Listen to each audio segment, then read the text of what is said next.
And welcome in Late Kick is live. It's not Thursday, it's Wednesday. We're not high atop downtown Nashville, Tennessee. We're high atop sunny, kind of, South Florida, alongside Cooper Patagna. Got Steve Wilfong about to join me. I'm Josh Pate. We are loaded, jam-packed as always, because it's National Signing Day, as evidenced by the crystal ball here. You stroked the crystal ball, and we got a lot to talk about.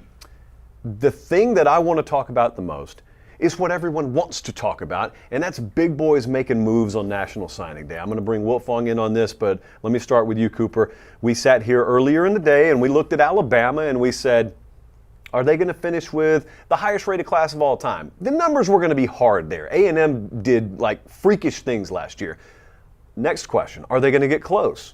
Probably yes. That turned out to be true. Third question, could this be Saban's highest rated class of all time? And they may not be done putting the class together, by the way. This thing looks impressive right now. Well, that's the impressive part about it. We went into it the day before knowing that we just got the addition of Caden Proctor, the five-star tackle, out of the state of Iowa, flipping from the Hawkeyes. And that's kind of what started the momentum here. And then we knew that Crimson Tide were sitting in a really good position with Jaquavius Rousseau and James Smith, two players in the top 50 from the state of Alabama. So you consider that. And then the news in the morning, right? The one that is probably going to dominate what me and you are going to talk about tonight, but that is Cormani McClain, one of the best prospects in the country, been committed to Miami for quite some time. But he doesn't sign today. So when you take a step back, factor that into it, Alabama's still in play for Desmond Ricks, too. It was a really good day for him. Yeah, Steve, in Nashville today, by the way, could have just stayed in my apartment if he asked. But Steve, he likes to stay a little bit more fancy accommodations than I'm used to. Steve, when you look at the class Alabama landed, you could talk like an hour on this thing, I know, but if I were to tell you, give me the Wilfong minute-and-a-half condensed version, what stands out the most to you? Well, they landed the future, my brain is fried. What's the award they give to the best defensive back in college football? The Thorpe. The Thorpe Award, yeah. Caleb Downs is going to win that in his career. You can mark that down and book that. He's the best player. He's the best high school football player in college football. He's going to be an instant impact starter for the Crimson Tide in the back end of their secondary. They go out and land the number one offensive tackle in the country. They have arguably the number one edge rusher in the country, number one defensive lineman in the country, and number one linebacker in the country there. And they bring in the best running back class in the country, too, with Justice Haynes and Richard Young. So it's a phenomenal class for Alabama that's going to have a lot of attrition at the line of scrimmage on both sides of the ball. Their secondary got exposed a little bit this year. I think Caleb Downs will help rectify that. So I think this is a class that can help Alabama getting back to playing the football that they like to play every year. All right, so your boy here has to catch a flight in like 75 minutes, so I want to hop around a lot. I want to go to the number 2 class. Steve, actually, I want to stick with you for just a second, because with Georgia, we don't see like offensive fireworks littered up and down this list of players, but the class looks exactly like a Georgia football class should look, at least to me. So what stands out the most there? And also, do you think they're done? Well, I think tomorrow that they have a great chance to add 4-star defensive lineman Jordan Hall. I also didn't know that Private Plains, I thought that maybe you could ask them to push that back 25 minutes. I think Monroe Freeling was a big-time offensive line get for Georgia there. Jonell Aguero is the number 2 safety in the country, in my opinion, and a hard hitter, a guy that's going to be a tone setter on the back end that's going to remind of Lewis Cine. And then this is one of the best linebacker classes in the country as well, headlined by Raylan Wilson and Troy Bowles. And this C.J. Allen kid, he's gonna be a tackling machine for Georgia. Love that pickup for the Bulldogs, second-level defenders. So, Cooper Patagna, I got good news for you. Before I even toss this to you, this is called a curveball, okay? I just got it on good authority from someone in a very prominent player personnel department that maybe our feed was live a little bit before we knew it was going to be live. And so you were seen doing some things and talking about your personal appearance that maybe you didn't want out on the live airwaves. Oh, now that you know that and you're rattled, what do you think about the Georgia signing class? I love Georgia's signing class. You definitely threw me off there. But Jamal Jarrett in the middle, I think that's kind of where you start. We start with the front seven. We want to start with the linebackers as well. I mean, starting at the top, Raylan Wilson, C.J. Allen, and then Troy Bowles. We've talked about those guys throughout the day, but that is the teeth of what Georgia wants to do in Kirby Smart's identity as well. It's going to be built in the front seven. I just talked about Jamal Jarrett. Steve is on here saying, hey, Jordan Hall, pretty good chance he's going to end up at Athens at the end of the day. So I love what they're doing up front. That is who they are. That is their identity. We also talked a little about earlier in the show about their offensive line as well. I love the tackle combination. We've been talking a lot about Miami, a lot about LSU when it comes to the offensive line. They don't get enough credit. Monroe Freeling, Bo Hewley, I think two of those guys are going to be pillars for them in the long term. And then the tight end position, they just continue to do what they do there with Lawson Lucky and Pierce Sperling. Oh, I love those tight ends, man. Because those tight ends, if you were to tell me, hey, those are future edge rusher types, we're going to have to develop them for a year, you just show me the height and weight, I'd say, yeah, that makes perfect sense. 6'3", 6'4", 220, 230, yeah, that makes perfect sense. Naturally, when you talk about Georgia, the next thing you want to do is jet all the way out to the West Coast, and I want to talk about USC for just a second, because I was sitting upstairs with you late last night, probably later than we should have been up, considering what we had to do today, and you were talking about not only the class Lincoln Riley's putting together, but you were talking about how even if you're in Southern California, there's still an aspect, or maybe layers of your class you've got to go nationally to get, because your backyard may give you tons of 4- and 5-star talent. Is it proportionate to make a football team out of? Because I could recruit 25 5-star receivers, have the #1 class in the country, and get trucked next year. On the lines of scrimmage, they are proving that to be true, and they're currently trying to effort getting out of Southern California to be able to find those bodies. Well, big bodies are hard to find. Like, we've referenced this stat throughout the day. There's only 18 players in the top 247 from the state of California. 0 of them are offense or defensive linemen. So when you put that into perspective, that kind of paints a grim picture for Oregon and USC, teams that in the Pac-12 and now USC going to the Big Ten want to be sustainable factors in the college football playoff realm of things. So, yeah, I think it is very difficult for these guys. That being said, they go to Arizona. They get a really good tackle in Elijah Page, a guy that I like a lot, really good size there. I do think they're going to have to lean on the portal. But the other thing is, we haven't talked anything about Braylon Shelby. They go down, get one of the best front 7, 3-4 edge guys in the country out of the state of Texas. They also go to Louisiana, get Tackett Curtis as well, who we really like as a second-level linebacker. They've done some good things in this class. Going to the portal, Mason Cobb from Oklahoma State, who definitely had a market, so I think they're going to have to continue to go to the portal. I think Dan Lanning's done a really good job, but the offense and defensive line, the line of scrimmage on the West Coast, when it comes to Oregon and USC, is going to continue to be a battle, even though they're not going to be in the same conference anymore. It's really fascinating to bring Steve back in here, because Steve, I know you talked a lot about Oregon today. You had my eye on them. I've had my eye on them. Cooper, you've been watching them really close. Some thoughts on how Oregon saw their class evolve today, because there was it seemed like about an hour stretch right around lunchtime, at least on the East Coast, where things all of a sudden just went crazy, and then you look up, the dust settles, and Oregon right now, the #7 class in the country. Well, now I have my eye on LOIs and them getting sent in, and naturally Peyton Bowens is not in, so we have not seen any kind of official announcement from Oregon that he plays for the Ducks right now. But fantastic class. I mean, another one that I think, escalates the program. I think we always knew that Dan Lanning was going to bring big-time recruiting chops there with the impact that he had recruiting at the University of Georgia, and he understands what a championship roster looks like with his time spent at Georgia, and they were trying to recruit that caliber player out west to Oregon, and it's not even about the high-profile guys like a Mateo Uagalele, who's a no-brainer, but also going to the state of Texas, where you're hoping to land 4-star defensive lineman Ashton Porter in January, and I think they will. Or making sure you have a lot of speed in your receiver room. Guys like Ashton Kozart and Jurion Dickey can be game breakers for them in the receiver room. Tyler Turner is a hard-hitting a playmaking safety out of the Lone Star State. So I think they have a lot of good finds in this class, along with the blue chip talent at the top. Cooper, quickly on Oregon, I got some thoughts on them too, but just your general thoughts on this class. It is extremely difficult to lose one of the best arms in the country in the 11th hour. That is exactly what happened with Dante Moore flipping to UCLA earlier this week. And then for Oregon in the same week to bring in Austin Novosad, one of the best arms in the country, a guy who's a top 100 player for us, and a really good arm that a lot of people wanted. I don't think people remember that. Over the summer, Austin Novosad kind of opened this thing back up with Baylor. Ohio State was in there. Notre Dame was in there. Texas A&M and a handful of others. So for him to have this relationship with Will Stein, who should get a lot of credit here, the new offensive coordinator who came over from Texas San Antonio, That is tremendous work. And then you add in, I know they're still waiting on the LOI from Peyton Bowen, Mateo Uaongalele, who, as of a couple days ago, a lot of people thought he was going to USC.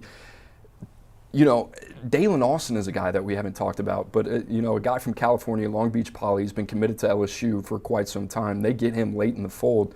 Defensive backs, too. They've done a good job in the portal. They go out, they get Kyrie Jackson, Alabama transfer. I absolutely loved what they did today. I haven't even talked about Jaden Lamar. There's a handful of other guys on the board, but that is championship recruiting. Yep. That's what it comes down to. These guys today had a hell of a day. I mean, they started in the mid-teens, the middle of the pack. Now they're here at number 7. If you want a championship product in Oregon on the recruiting trail, this is what it looks like. When you walk through the building in Eugene, there are a lot of guys who have spent a lot of time in the SEC. And that class came together today along the same lines in signing days past and this one that we've seen some of these SEC classes come together. It's not strictly SEC. I'm talking about the big boys who make the most noise late. It's not supposed to rhyme. It just did. But I think that when you lose Mario Cristobal, your primary concern should be what's going to happen to us in recruiting. Even if you think the world of your incoming staff on the field, what is signing day going to look like for us? And it's got to be such a sigh of relief for Oregon fans to know, hey, we actually kind of love the on-field product. We kind of overachieved this year relative to what we thought, but also we just made some noise on signing day, and that's not going anywhere. I'm going to make one last point on Oregon, because it was a conversation that we used to have a lot when I was in Eugene working for Mario Cristobal. To me, Texas is kind of your outlet. We just talked about USC and how they needed to be more aggressive in terms of building both sides of the line of scrimmage. You look at what Oregon has done this cycle, going down, being able to get a guy like Austin Novosad out of the state of Texas. I believe, Ashton Porter, a guy they're still working on, waiting on a decision from. Peyton Bowen, as of right now, have the verbal commitment. To me, that is your great neutralizer in terms of talent, being able to use that. That is the state the most in the top 247 that produces the most talent. 45 players out of the top 247 players in the country come from Texas. We appreciate you guys being tuned in. If you're on the Late Kick YouTube channel, if you are, by the way, subscribe to the channel and like it. If you're watching on CBS Sports HQ, we also appreciate that. The difference in the traditional world versus the digital world is we have to do these things called breaks in the traditional world. And we're about to take one right now on HQ. Stay tuned. We'll be right back. If you're on YouTube, hang tight for just a second. All right, now we're clear. When I say a second, I really mean about 1 or 2 seconds. Steve, I wanted to bring you back in here in Nashville, just laboring. Steve, how many hours of sleep did you get last night? Over, under, set at 2.5? I slept about 3 hours, but honestly, I've sat at this desk for 9.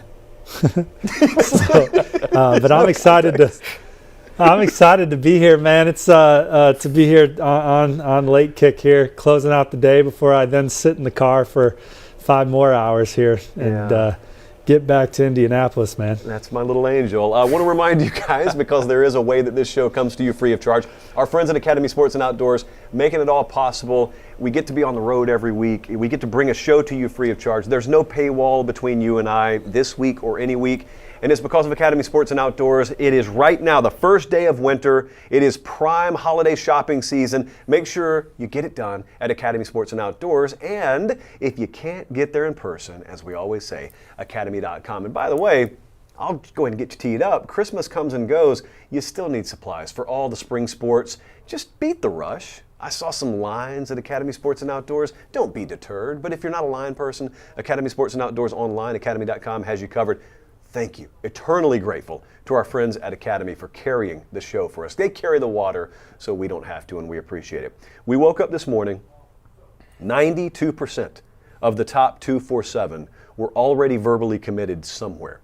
And that number is just astronomically higher than what it ever would have been in a previous era. And we were tossing around some theories. One is the calendar sped up a little bit. Maybe guys just know where they want to go earlier.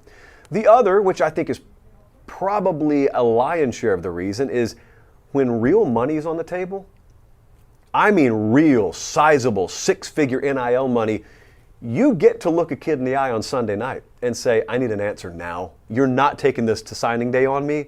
Hey, if we're offering this, or excuse me, if our collective is offering this, in exchange, you're going to give me a solid answer. And as a result, there were a lot of solid answers already in the bag before we even woke up on signing day. Yeah, are you in? Are you out, dude? Right. What are we doing here? You know, and listen, people. I think people, you more than anybody know this. People kind of get rubbed the wrong way when it comes to NIL, college football. It is a business. That's what we're seeing when it comes to the best talent in the country.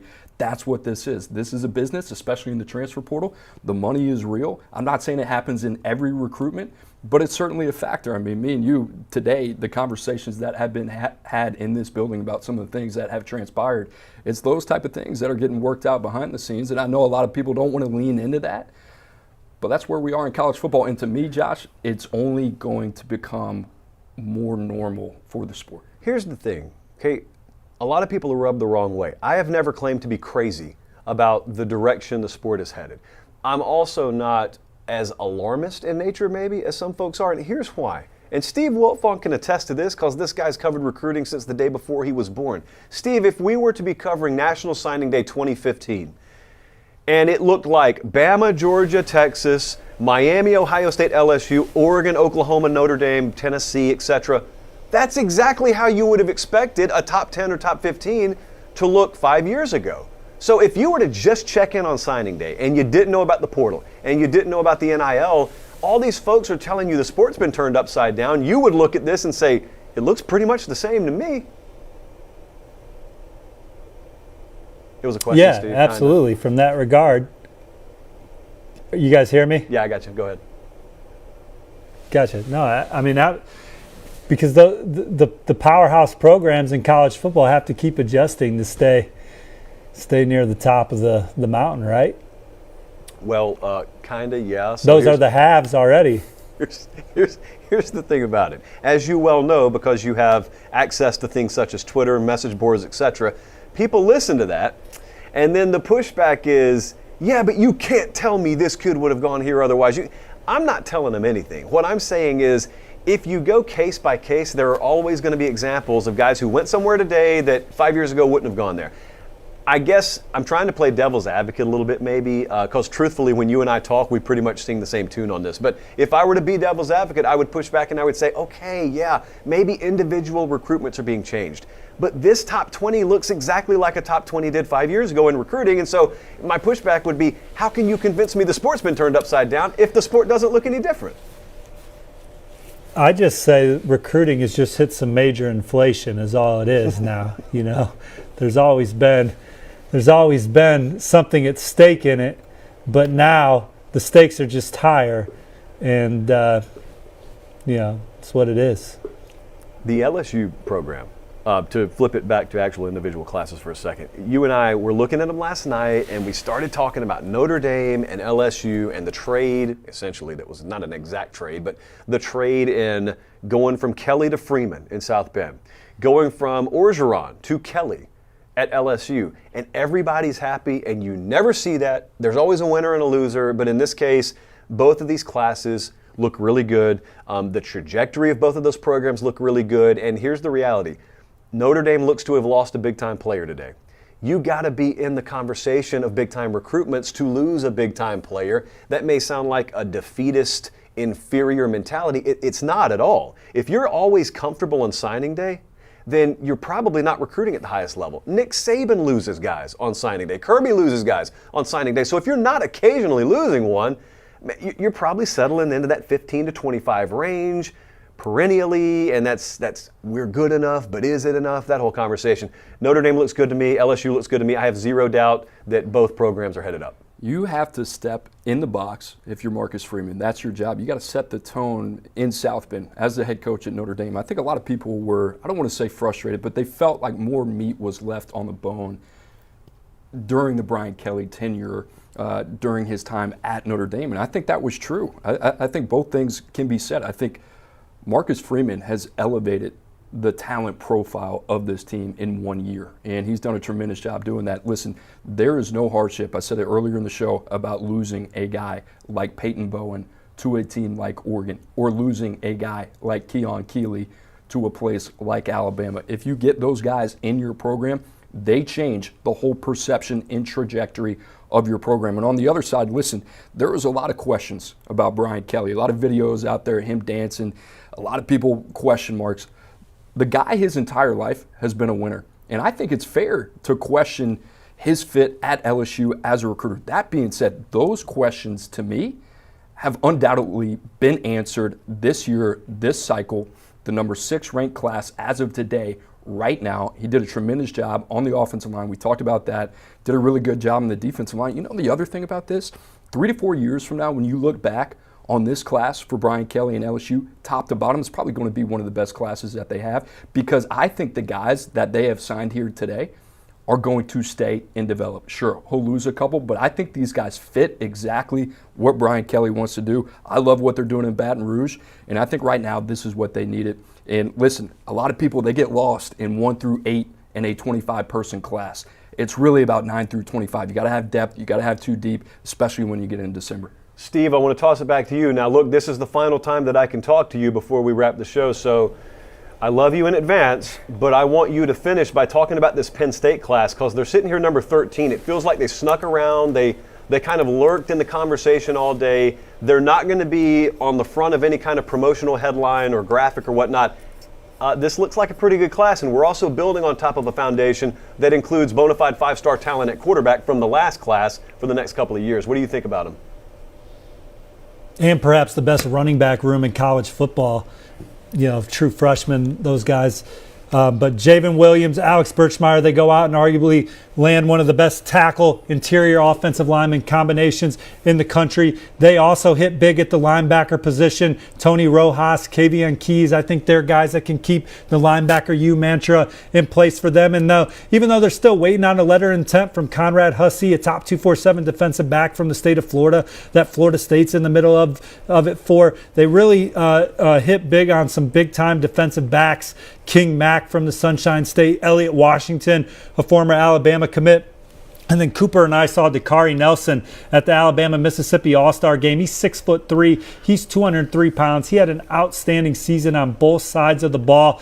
This is a Penn State class that I think is one of the better ones of the James Franklin era. You see guys with a lot of traits, a lot of guys that can run, length, speed.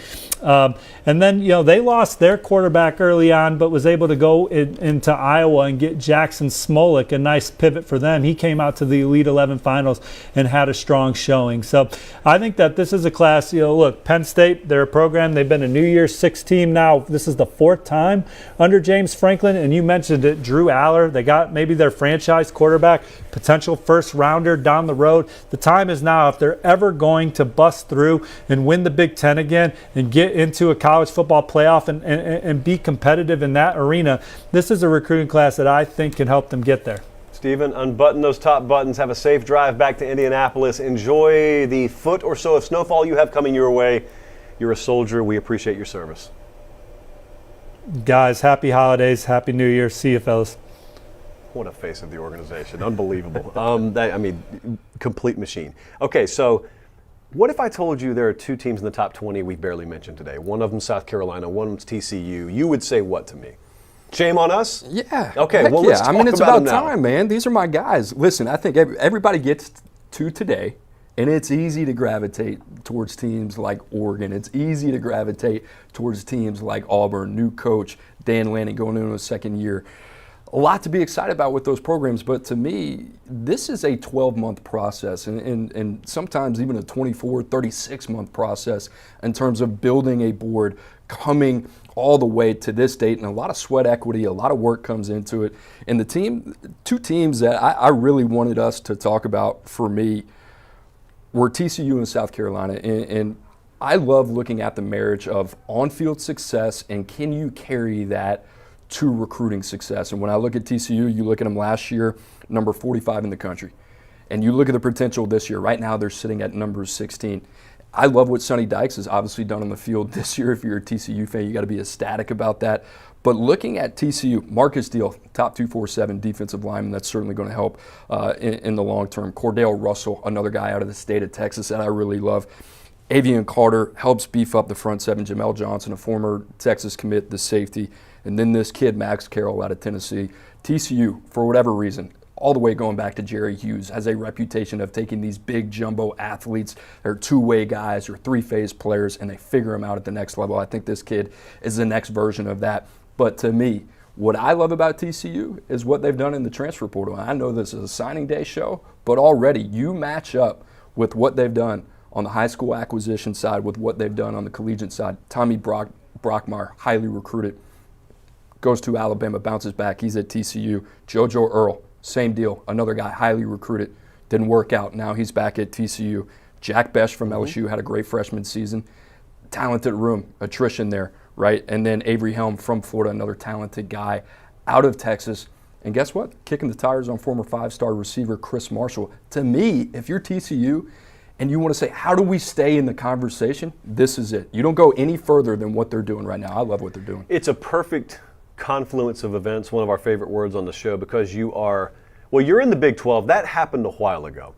OU and Texas are exiting the Big 12, which just leaves a ton of oxygen in the room that used to not be there. You've also got yourself in the middle of the transfer portal NIL era. Now, that means different things for different teams. If you've got deep pockets, that's simple. That just means you can go buy a class. For TCU, what it means, especially in the portal part of the transfer portal NIL era, is there are fallback programs. What I mean by that is someone whose pinpoint on the map just happens to be perfectly located. The Metroplex and the 3-hour radius around said area, two areas in the same sentence, is a place where a lot of kids come from naturally. Most of them leave, especially if you're talking about TCU, and they go elsewhere. Just like a lot of South Florida kids leave, just like a lot of Southern California kids leave. Well, inevitably, a percentage of it won't work out. And they will look to inevitably go somewhere else in the portal. Well, a lot of them just want to go back closer to home.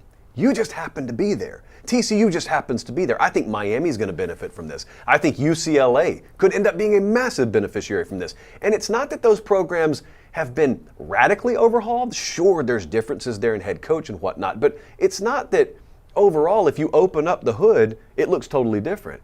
It's that the road they're on is different now, which is my most powerful metaphor of the day, and I'm right in the middle of making it. I'm proud of myself. But TCU is someone you really better be careful with moving forward, because they're going to be in a situation where they can win the Big 12 any year. Therefore, they're going to be in the conversation, especially when we expand this thing in a year. And you know as well as anyone, I push back on a lot of this. Playoff access is going to lead to recruiting inflation for a lot of programs. This is the kind of program that benefits from it. Notice, it's already happening before they expand the playoff. They're a scary team. They can kind of sit back and be very choosy about who they want. And you talk about the influx of talent with a couple of these guys coming over from the SEC, all of these guys coming over from the SEC. We've talked about it. I think this is the recipe for them going forward. The other team I wanted to talk about, 8-4 this season, 7-6 last season. And people say, okay, listen, it was kind of an up and down road for Shane Beamer year one, but they exceeded expectations. They win 7 games, they go out, they win the Duke's Mayo Bowl against North Carolina, and what does he do? He takes all that momentum from what he built last year in 2021 and takes it into the offseason. They go 8-4, win one more game than they did last season, and they beat Clemson. And now you look at South Carolina, they have 8 top 247 commitments, which for South Carolina, that's saying a lot about the job Shane Beamer and his staff have done. But to me, it's about what they've done in the front seven, starting with top 247 defensive lineman Xavier McLeod in the middle. Also a guy like Pup Howard, who they had to beat Florida and Billy Napier on out of the state of Florida. Desmond Umeozulu from the DMV, a long 6'6" developmental upside pass rusher. I mean, I love their class. Bakari Swain, who it looks like they're going to hang on to. We talk about height, weight, speed a lot, right? And how do you break through if you're a team like South Carolina, who's a team that's thought of as a second-tier challenger in the SEC East? This is how you do it, and you take it cycle by cycle, and you continue to stack these classes, and you have an upward trajectory, and you got to make next year better than this year. And if they continue to do that, they're going to be a factor. They're going to be a factor in their own state, by the way. I know they don't compete with Clemson in the SEC, but every other day of the year they do.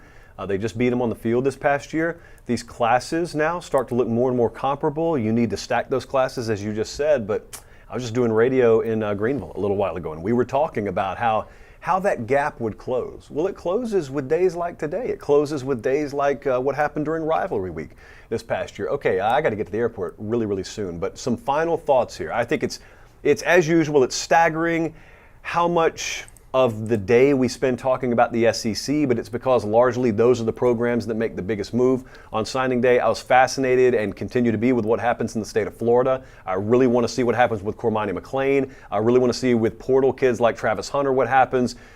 Some final thoughts as we turn the lights out here on signing day. I'm fascinated to see what happens with Miami. There's going to be a lot of expectations for this team on the field this season because a lot of the guys that they're bringing in are really an anomaly. And what I mean by that, guys like Francis Mauigoa, guys with Samson Okunlola, they come with expectations. These guys are going to be expected to play immediately in Coral Gables. Cormani McClain on the other side. It is an immensely talented class that he's got coming in. I'm fascinated to see Texas A&M, another team. I'm kind of wondering, all right, how do they pick up the pieces from last year, right? And they had a good class today. They didn't have the volume of what they had last year. It was a historic class, but they still have really good pieces coming into College Station. Reuben Owens, the #1 running back in the country, barely even talked about him. The other thing I'll say, I thought it was a really, really good day for Texas. You know, to be able to have Anthony Hill in the middle, a guy that I think is a true modern 3-down linebacker, and then be able to complement him with a guy like Tassili Akana, who you got to beat Oklahoma for, and then Derek Williams from the state of Louisiana that you know there were a lot of teams pushing for, LSU included. To be able to get him in that class, similar to how we talk about some of these other teams, about Josh Heupel in Tennessee, that I'm not really concerned with Texas in offensive firepower and how they stack up. I think we've seen that they're very capable there. Can they do it defensively on the biggest stage when it counts? That's my question. But a lot of fireworks, man, and I'm excited about Oregon, too. Great day. Nicely spread, by the way. You know, we covered the country there. One last thing. Go for it. Utah.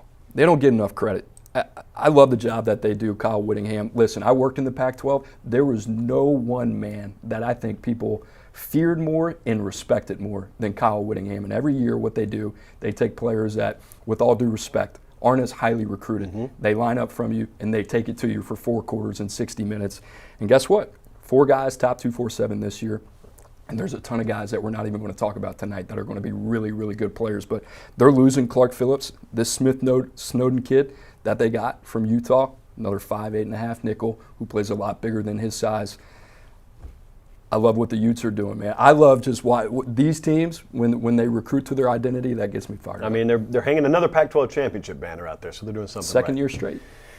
Can he make it to the airport in time? We'll see. We appreciate you guys joining. Make sure you subscribe to the channel if you haven't already and like the video. Our Cole Kubelik interview received excellent feedback. I appreciate you guys. If you haven't already, you know, this is not typically an interview show.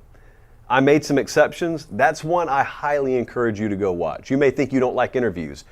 I don't either most of the time. That one you'll like, so make sure you go watch. For Steve Wilfong, for Cooper Pategna, producer Jesse, director Colin, both down here.